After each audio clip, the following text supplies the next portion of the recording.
All right, we are going to do Chapter 8, and we're going to start here. This is all Pythagorean Theorem. This is Chapter 8, Section 1. So we will start with the good old Pythagorean Theorem. This is all something that you've seen before. You spent a lot of time, I think, in 5th and 6th grade talking about it. The one thing I will tell you is that typically you were, in your earlier times learning the Pythagorean Theorem, you're always finding the hypotenuse. So I just want to let you know that that will not always be the case, right? Sometimes you'll be finding one of the other legs, so make sure you're able to do that. We'll do plenty of examples here to show you that. But the bottom line is the Pythagorean Theorem only works when you are given a right triangle, and that theorem is simply a squared plus b squared equals c squared, where c is always your hypotenuse. Now, to identify the hypotenuse, there's two ways to do that.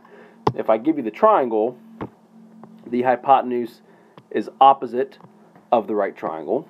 Okay? If I don't give you a triangle or a picture, the hypotenuse would be the biggest number listed, right? So if your sides were, 3, 4, and 5, and there was no picture, okay, 5 would have to be your hypotenuse because it's the largest side. Okay? Now, you have a phrase down here, Pythagorean triple. That is simply where you have A, B, and C, such that, oh goodness, such that the Pythagorean theorem works out to make all integers. So, for example, let's stick with the example I gave you just a moment ago. If I gave you 3 squared plus 4 squared equals 5 squared, well, 3 squared is 9, 4 squared is 16, 5 squared is 25. 9 plus 16 is 25. These are all integers, right? So 3, 4, and 5 would be a Pythagorean triple, okay, because they are 3 integers that make the Pythagorean theorem true, okay? Okay, so your first example, we want to figure out the length of the hypotenuse, and they want us to also identify if that makes a Pythagorean triple. So AB is our hypotenuse, and again, I know that because it is opposite of the right angle. And I'm going to go ahead and set this up. So 20 squared, which is one leg, plus 21 squared is equal to c squared. When I square 20, I get 400 plus 441 is equal to c squared. Add those together, I get 841 is equal to c squared. Most common mistake kids make is they stop right here and they say, all right, boom, I'm done, that's my answer. No, it's not. I want the value of c, not c squared. So in order to undo the squaring of c, I square root it. When I square root c squared, I get c, and when I square root 841, I get 29. Okay?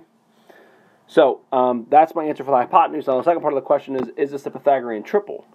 Yes, it is, because 20, 21, and 29 are all integers. Okay, so we have a Pythagorean triple. 20, 21, 29 are all integers, and they make the Pythagorean theorem work. Okay, so at this point, on your notes, this is where I would tell you in class to try this next one on your own. So what you should do is you should pause the video right now, try A and B, do them, and then hit play on the video and see if you get the same thing I do. All right? So, assuming you've come back from your attempt on your own, there is no picture, so perhaps you'd be inclined to draw one. You do not have to, though, because I'm telling you that these are the legs of the triangle and I'm looking for the hypotenuse again, and then I need to figure out if it is a Pythagorean triple. So if you want to draw a picture, that's great. If you don't, you don't need to. So 10, 24, and c. So to find the hypotenuse, 10 squared plus 24 squared is equal to c squared. 10 squared plus 24 squared, well, 10 squared is 100. 24 squared is 576, and that equals c squared. Combine these, 676 equals c squared. Square root both sides, and c is 26. So the hypotenuse's length is 26, and I want to know if this is a Pythagorean triple, and that answer is yes, because what were our sides here? 24, 10, and 26 are all integers. Okay? Okay, now like I said before, you will not always be looking for the hypotenuse. In some cases, you will need to find a leg, and this is your first example that shows that. The other thing that it tells you, and this might be a recall of a bad dream maybe, but I'm going to ask you again to put this in simplest radical form. All right, if it doesn't come out to be a perfect square, I don't want decimals. I want a simplified radical here. So let's take a look. The first thing I recommend you do is you label your hypotenuse. I've been doing that, but in all the previous examples, we were looking for the hypotenuse. So now that I'm not looking for the hypotenuse, it's important I label it so I don't get confused. Like I don't want you to do this, okay? Because this is a habit or a bad habit that a lot of kids do. They would take this problem and this is what they would set up. Well, that's not right, because what you're looking for does not always go here. The hypotenuse goes here, not what you're always looking for, okay? So don't make that mistake either. So x squared is a leg. 8 squared is the other leg, looking for hypotenuse square, which is 20 squared. Okay? The other mistake kids like to make, they want to minus 8 squared from both sides. No, can't do that. Impossible. You got to do what PEMDAS tells you to do, which is parentheses, exponents, and then multiply, divide, add, and subtract. So we square everything. I get x squared plus 64 is equal to 400, minus my 64 from both sides. Those cancel out. X squared is equal to 336. And then you go to square root both sides and you type in your calculator and you get a decimal. I don't want that. I want simplest radical form. So if you recall how to do this, let me rewrite this so I have room. I need to find the biggest perfect square that divides evenly into this number. Now, on your test, it will certainly not be this big of a number. Okay, I don't want to waste your time. So in this case, I'm going to tell you the biggest perfect square that divides evenly into 336 is 16, and you get 21 in exchange. Okay, they're both still operating under the radical. 16 is your perfect square. You know that because you chose it from a list of perfect squares. The square root of 16 is 4. 21 is not perfect. It stays in the house. So your answer to that leg is 4 radical 21. Okay?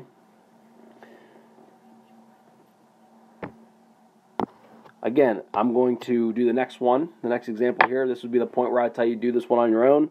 So hopefully, again, you pause the video, try it, and then hit play, and then compare your answer. So in our next example, we know the hypotenuse, so maybe you want to draw a picture. Again, you don't have to. The hypotenuse is 12, not 20.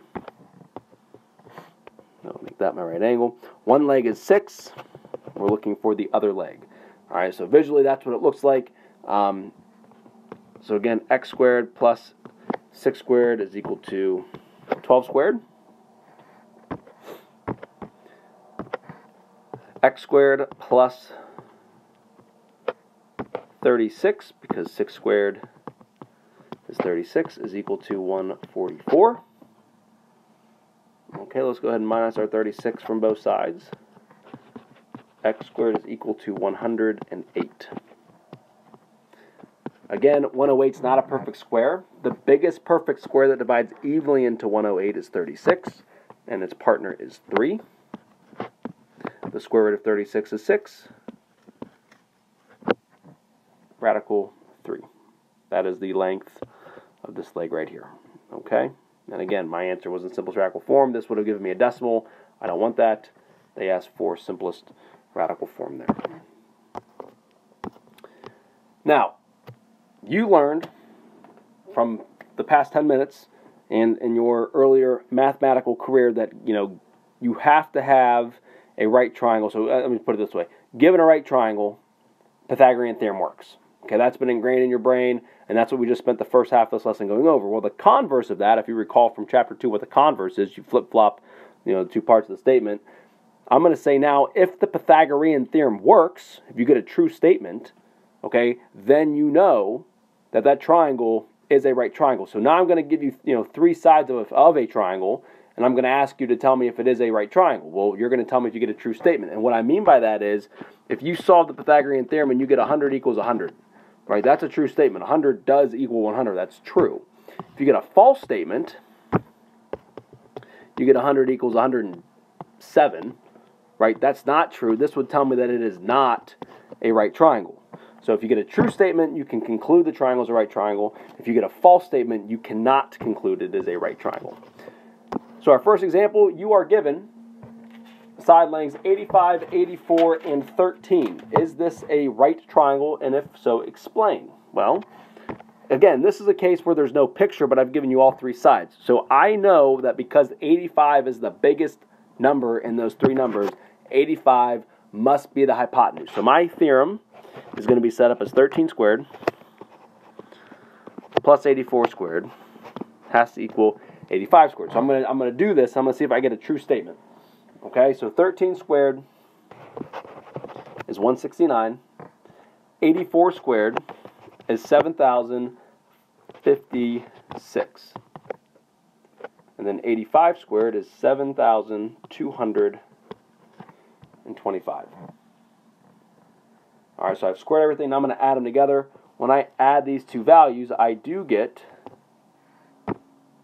7,225 is equal to 7,225. I got a true statement. Therefore, is it a right triangle? Yes, it is a right triangle. Right? This is a true statement. So if you're writing an essay, this would be your thesis statement. This would be your body paragraph. Explain to me why your thesis statement is true. Okay, you've shown me the Pythagorean theorem works, and you've concluded then that it is a right triangle. So again, pause the video, try this next example on your own, and then unpause it and check what you got. So to start this, 16, 84, and 50. 50 must be your hypotenuse because it is the biggest of the three sides. So I have 16 squared plus 48 squared is equal to 50 squared. So again, they've given me the length of a size of a triangle. They want to know if the triangle is right or not. So I'm going to test it and see if I get a true statement. So I'm going to square 16. I get 256 plus my 48 squared, which is 2304, is equal to 50 squared, which is 2,500. Okay, now when I add 256 and 2,304, that gives me 2,560, which does not equal 2,500. So this is an example of a false statement. Therefore, this is not a right triangle because the Pythagorean theorem does not work.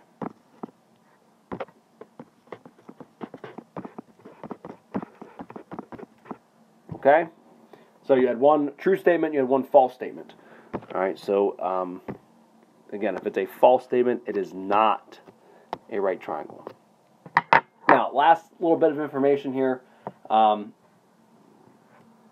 Okay, so we just figured out that if you use the Pythagorean theorem and you get a false statement, then it's not a right triangle. But you can still classify the triangle based on your results of the false statement.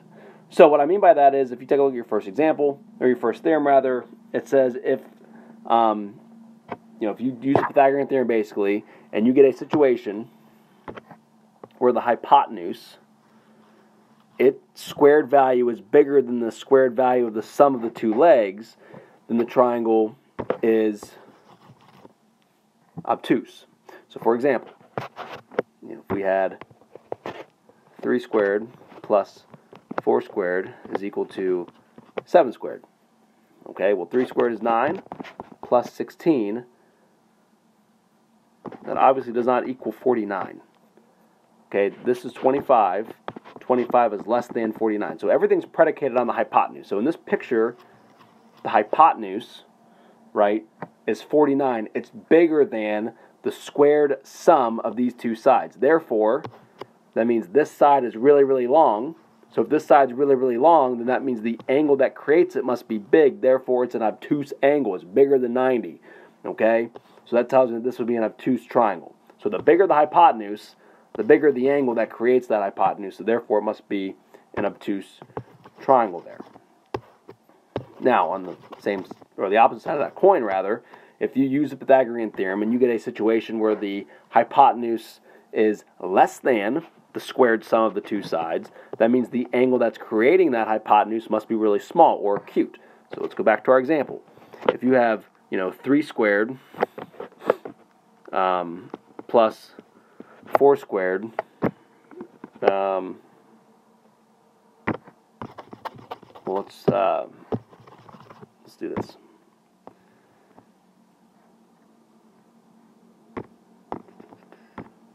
Let's do 2 squared plus 3 squared is equal to